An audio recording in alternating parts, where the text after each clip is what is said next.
So, welcome to the Peaceful Disturbance, everyone. We're going to switch it up tonight. I got a great guest coming in, my good friend Kieran Mulvaney. And Kieran's a great guy. I'm looking forward to having him on. Again, we're going to have a little twist to uh, our usual content tonight. And it's all because of this guy. I find this guy such a unique person. Think you guys are going to enjoy him.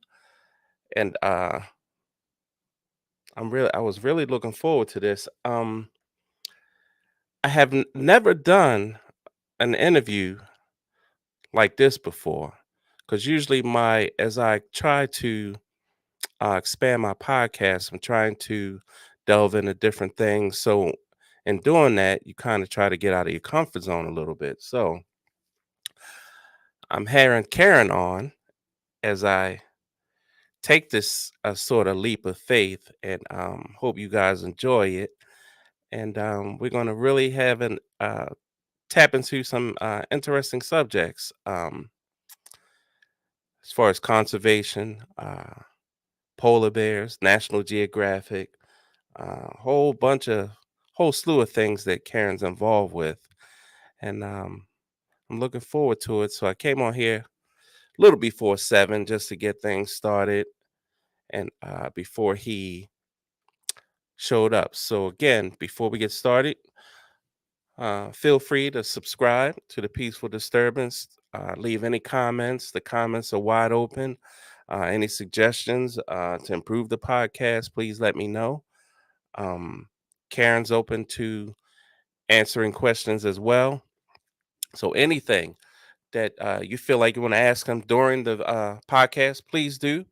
He's a great guy. And I met Karen maybe about 7 or 8 years ago in LA. We were both at a boxing event. He was working for HBO, and just happened to be walking around the venue, and kind of ran into him, and we became friends. And from time to time, he'll come on my podcast. Usually, it's about boxing to discuss some of the big fights that he's covering.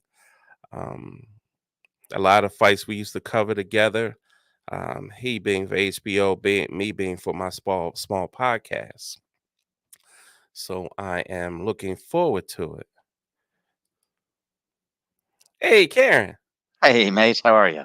how you doing, my friend? I'm all right. I'm all right. How are you? So I came on a little early because I was getting the people who a lot of people are, tapping in right now, kind of get them acquainted to how we met and different things like that. And I always said that when me and you talk boxing, I Mhm. almost do you a disservice. And you know what I'm about to say. And I always said you do so many things, and I never tap in to your adventurous side. And I said, one day I said I'm going to do it. And it took me, what, we've known each other 7 years now. Something like that. I was trying to Yeah. remember how many So, years ago it was, but yeah, that so sounds about yeah. right. Well, it's worse than dog years. So, but we're gonna go Yeah, with you. that's right. But yeah, how you doing, man? I'm doing okay. I'm doing all right. Yeah. We have our final ever Showtime boxing show on Saturday, but and so I'll be out of a job after that. But My apart from that, goodness. life's going all right. Yeah, and I know that's pretty tough. And I feel kind of weird coming on because I know, and by the way, if you don't know Karen, he's also doing a Showtime boxing podcast with Eric Raskin. So you're telling me that this will be the last episode you guys have coming up soon? Well, we're gonna do so. The very last Showtime fight, as folks probably know, Showtime is out of boxing is on Saturday, and we're gonna do. I think we've got two more wrap-up episodes after that, and then we'll see what happens. To be perfectly honest, we have no idea what lies ahead for us, and whether we have a future with some of the ex-Showtime folks who are working with PBC on different platforms or not. We don't know that yet, so a bit of a limbo period for us. Yeah, I don't know. Well, if they're strictly going on talent, You won't be out of a job long. We hope not. Well, We hope yeah, not. that's right. But we'll see. So yeah, but I mentioned to viewers earlier that you have a sort of a side where and I said it, I didn't know how to exactly word this because you have so many hats Right. dealing with conservation. You're a freelance writer, you're explorer. When did your love of conservation begin? Oh, for as long as I can remember, honestly, Mhm, that's really been like my motivating a thing for a really long time. And I think, I wasn't an only child, but I was much, much younger than both my brothers. I was an oopsie baby. And and so, I kind of just, and I was kind of a quiet kid, so I was always sort of drawn to animals, and I always, enjoyed watching animals. And growing up in the UK, we had great, all these great BBC nature documentaries that we all get over here now as well. And I remember I used to like to sit and like watch the foxes and mhm, and the hedgehogs and those things outside of the house at night. And my parents always had like a really stacked bookshelf, and it was full of things like Reader's Digest books mhm, and National Geographic books. So as a kid, I would always be reading that. And my dad had been in the Navy, and he would mhm, always show me his photographs of traveling around the world and all the wildlife that he'd seen and things like that. And I remember thinking to myself at the time, as a kid, yeah, I kind of want to do that. I want to be able to mhm. travel around and see without the whole killing people thing that goes with being in Right. the Navy. And so really from a very, very young age. And when I think I was 19, Mhm, I and a friend started our own non-governmental organization called the Whale and Dolphin Conservation Society. And then when I was 21, I got stolen, I think. I got stolen away to go and join Greenpeace, and it kind of yeah. kicked off from there, really. What was your time like at Greenpeace? Now, I had mentioned you had mentioned that to me previously. What was it like at 21 years of age? Now you're delving into this thing with this big organization. Yeah, it was the best of times for me in many respects. I learned an awful lot. I worked out of their international headquarters, which initially was in the small town in England, and then moved to Amsterdam. And so yeah, I was this little kid, and I was exposed to people from so many different cultures, different countries. It was a really great experience. I really grew up there a lot. And I initially joined as kind of like a writer, a communications person, and a little bit of a policy expert on whales and dolphins. And the thing with Greenpeace, and I assume it's still the same, but at the time particularly, it was, you were expected to be able to have a wide range of talents and Mm, abilities and apply yourselves in different ways. Basically, one night sitting in the bar in Amsterdam, my boss basically said, "Hey, you've been doing some great stuff. We love all the stuff that you've been writing about whales and dolphins. So the obvious next step is for you to right, right. this expedition to Antarctica and go Mhm, look at whaling ships." And so for about 5 or 6 years, that was my main thing, mhm, was that I would be planning a lot of these ship expeditions and then going on the ship expeditions to try and find whaling ships. In one case, I think it was tuna fishers in the North Atlantic. wow. But I did one campaign against Norwegian whalers and 4 trips to the Antarctic to go look for Mm, Japanese whaling ships. And that was really my life mhm, for a long time, was preparing for and doing and then sort of recovering from those expeditions. It was pretty wild. 23 years old, I think I was, when I went on my first gee. Antarctic expedition to go look for whaling ships. It was Mm, it was crazy. It was wild. It was an amazing time, and I learned a lot, and it was really exciting, and you kind of felt like you were really doing something mhm, and trying to do something. Yeah, it was an amazing time, and it was so all-consuming. It mhm, somehow sometimes still seems strange to me to talk about it in the past tense, because it felt like it was one of those things that I was gonna do forever. mhm. But it requires a lot of energy and a lot of dedication and a lot of focus that eventually kind of wore out of. Yeah.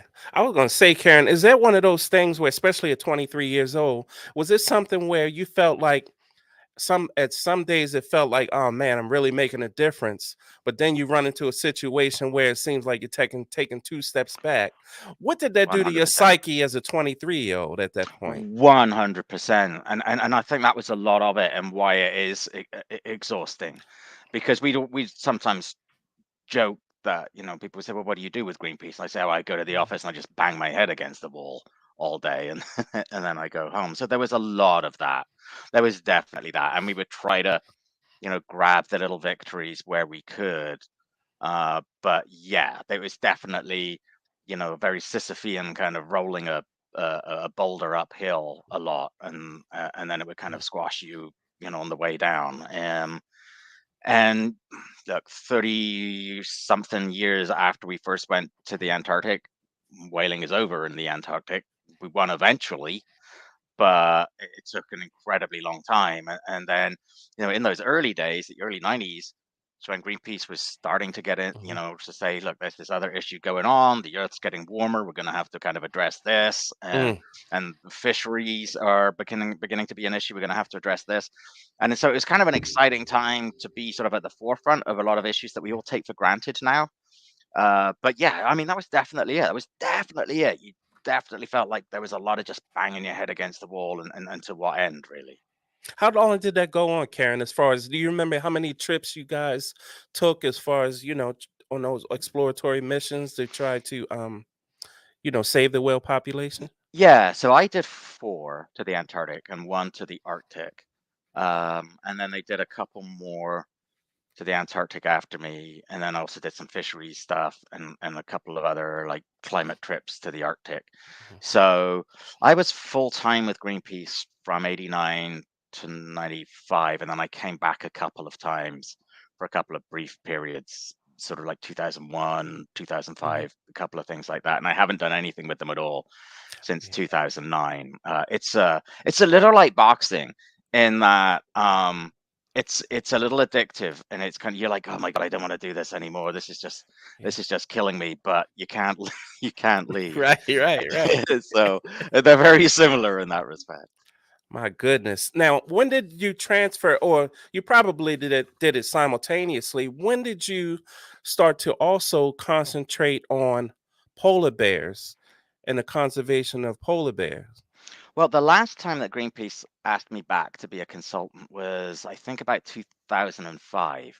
And Mhm. one of the things that they wanted me to do was, they asked me to come back because they were working with these two polar explorers who Mhm. wanted to become the first people to go across the ice to the North Pole in summer. Now, most people, if they're going to go across the ice to the North Pole, they'll do it in the Arctic spring, before Mm. everything's broken up, before, Mhm. the ice is still pretty solid. They wanted to do this in summer, specifically as a way to highlight climate change. And we were looking for a kind of way to, that people could grasp, Sure. what they were saying. And we figured we settled on, let's make like the polar bear the symbol of Mhm. this expedition. And they had these specially designed like sleds that could be sleds on the ice and canoes in the water, so they would go, across the ice in the water and all of that. And we were able, by focusing on polar bears, we were able to get them on the Tonight Show before they left, and then again when they came back, which was great. And that was the first time that I really started thinking about polar bears particularly. And I wanted to write a book about the expedition, and then sort of decided not to. And that's when I started to veer away a little bit into Mhm. polar bears, because I think at that point, again, I mean, most people didn't know much about polar bears. Right. There was this kind of sense that maybe they might be affected by climate change, but most people at that stage knew them from Coca-Cola commercials That's right. That's right. That's and things right. like that. And so I wanted to write something about not just how a polar bear is affected by climate change and all Mhm. of that, but what makes a polar bear a polar bear. That's right. And so I started to research a little bit about that. And in 2008, I went to Churchill, Manitoba, which is known as the polar bear capital of the That's world, right. for the first time, Mhm. and then started, writing my book and getting involved with an organization called Polar Bears International. So really since 2008, polar bears have been my main thing. Now, if I get this correct, if I'm correct with this, Karen, there's 800 about 800 people in Churchill. About that, yeah, year round. It swells during polar bear season. There's an awful lot of tourists come in, but Mhm. about year round, there's about 800 people in Churchill. Yes. So am I right when saying that the population of the polar bears is equal to that at the peak of polar bear season? In that particular area, yeah, which Wow. is Western Hudson Bay, there's Yeah. a new population estimate that's a little lower than that now. But yeah, roughly speaking, there's almost a one polar bear per Mhm. resident of Churchill, more or less. A little bit less than See. that now. Yeah, yeah, So I saw this crazy sign in my research, to get ready to talk to you, and I saw this crazy sign where people were going into a building and it says watch out and it had a yeah, polar bears and I'm like yeah, you got to be kidding me. So if yeah. you walk in you may encounter a 1,000-pound beast. You've always got to, especially in bear season, you Gee have to be whiz. really, really careful, especially at Mhm, night. Like there's so I think it's at 10 p.m. this mhm, big during bear season, and which is sort of like fall from about mid-October through November. mhm, This big sort of siren goes off around town, and that's a sign that it's the curfew, and mhm. that's particularly for kids. Like you, like they won't stop you from being out, but it's when they Right. really want kids to be Mhm, to be indoors because the bears will mostly be out at night because there'll be mhm, fewer people around, and they're super, super, super quiet. mhm. It's really easy to not notice a polar bear until you're right next to it, and they're Wow. incredibly quiet. I mean, that's why they're very good predators, right? Mhm, Um, and and the biggest problem, like you're gonna see it if it's walking down the street toward you. mhm. The biggest problem is walking around a corner, and a Gee bear's walking whiz. around a corner at the same time. What? And that's what you really have to be careful of. They have wildlife officers who are on patrol Mhm, fairly mhm, constantly, monitoring bears to see if they get too mhm, close to town, trying to like shoo them away if possible.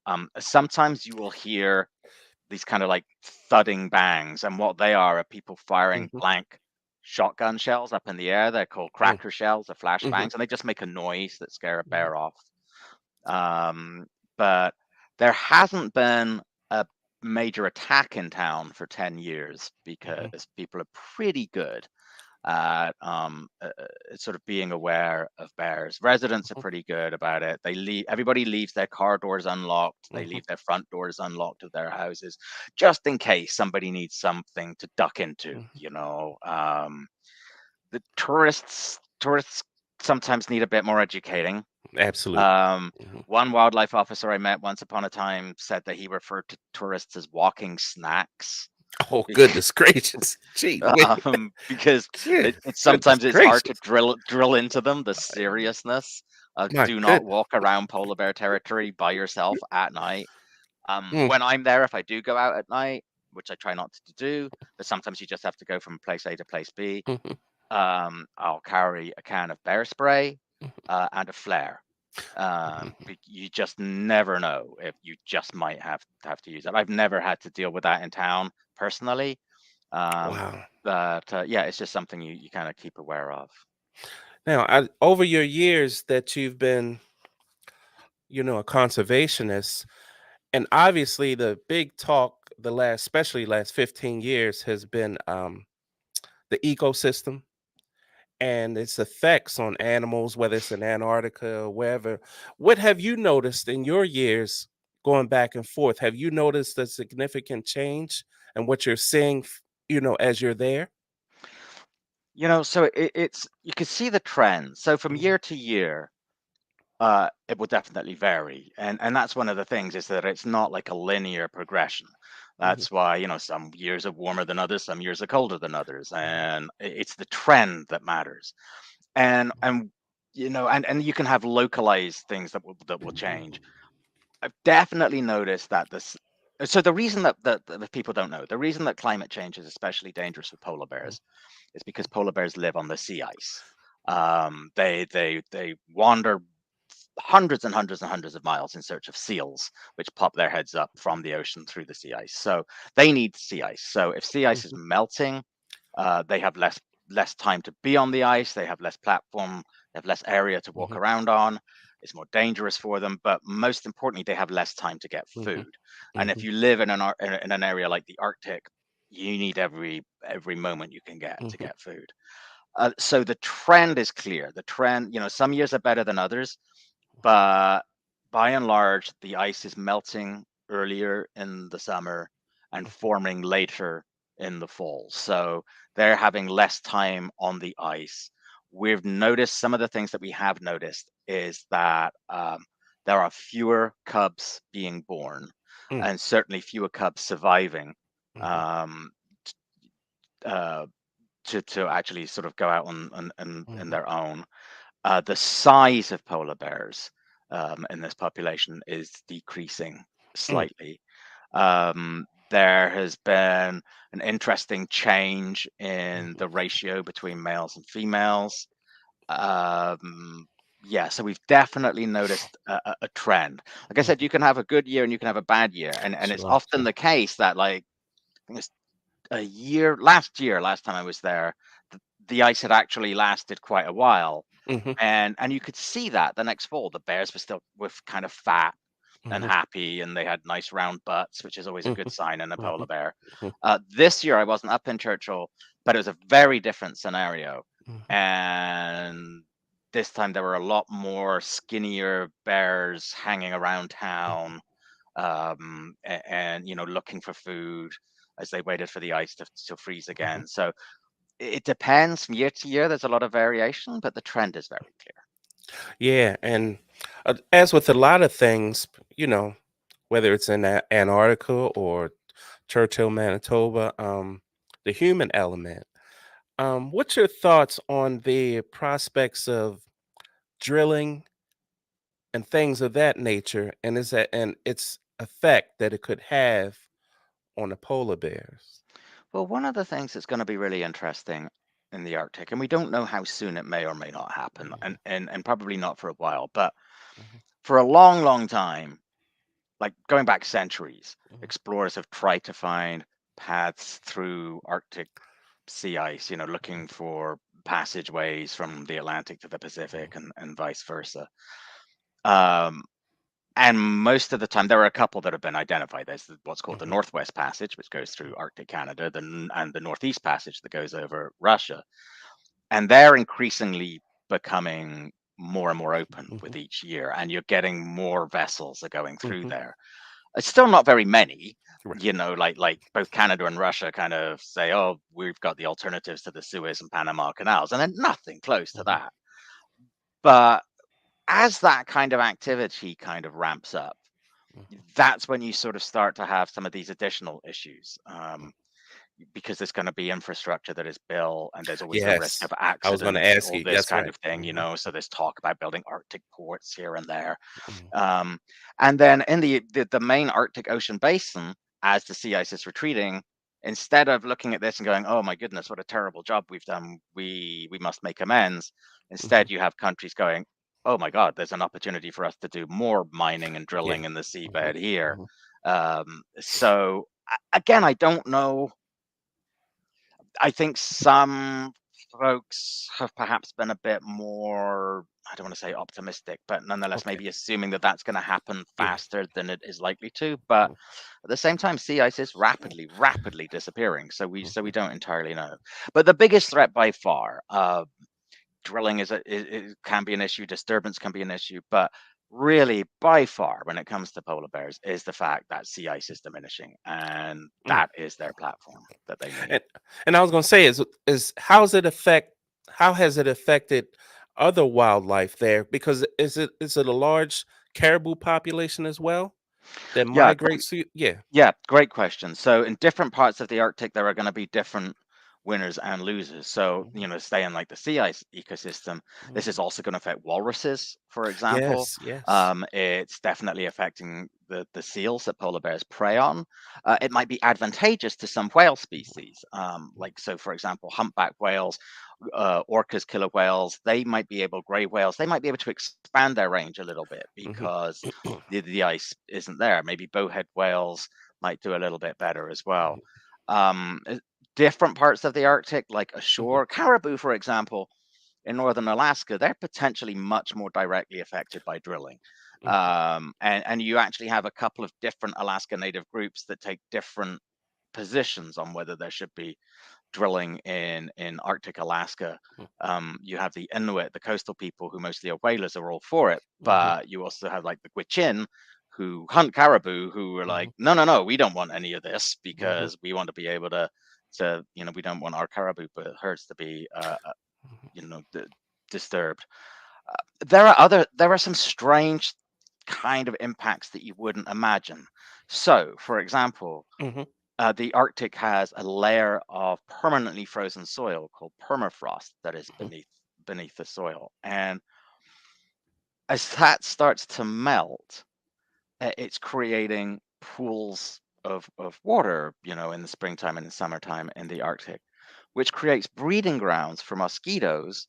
And mosquitoes are a real problem for caribou. Wow. A large part of the caribou migration is to get the hell away from mosquitoes. What?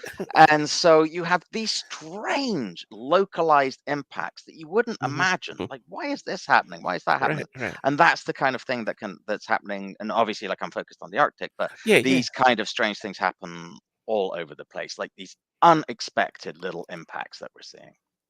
That's the crazy part. I was not expecting the word mosquito to come out of Yeah. this Yeah. conversation. That's unbelievable. Yeah. Now, Karen, I know now I guess it was a year ago that you went to Canada, am I correct? It was That's about right. a That was year the last ago. time I was there. Yeah. Yeah. Now, do you plan on doing anything else as far as with Nat Geo coming up or anything of that nature? Yeah, I'm still doing plenty of writing for Nat Geo. Writing like a Mhm, kind of end the 2023 in the world environment kind of piece for them mhm, now. So that's nice. I really like being able to do that. Um, I'm hoping to. I try to get back up to Churchill whenever I can.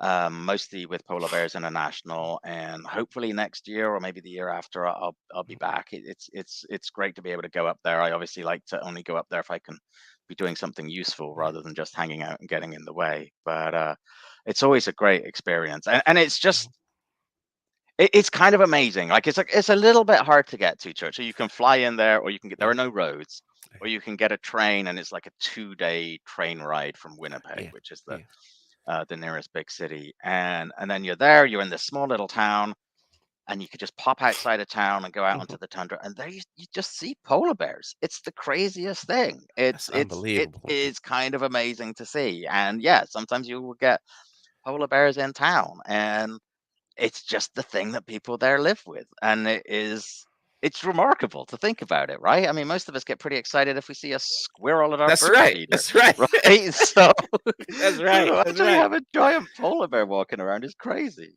I'm gonna So, tell you something, man. And I tell you, sometimes, and I live vicariously through you. I think you've done more adventure in your life than I'll ever do on 50 of mine. But I tell you, and it's something my friends get on me all the time for good or bad, and they're jokingly because they know my affection for animals and wildlife. So it's on my bucket list. Now, I'm not saying I'm mhm. going up to Canada in 0 degree temperatures to see, but I would love to see them. Um, Matter of fact, the weekend that I met you in California, I went on a whale watching tour. Oh, cool. And I tell you, can't I'm saying I'm in on the boat, right? So Uh-huh. we're out there, and I got video of this. I'm gonna send it to Uh-huh. you. So I'm out there, and I'm like, I'm not gonna see a whale. I seen a couple dolphins. I seen Mhm. a shark. I said I'm not gonna see any whale. I swear. And then the captain says, I have a. He got some kind of alert that there was a whale like further out.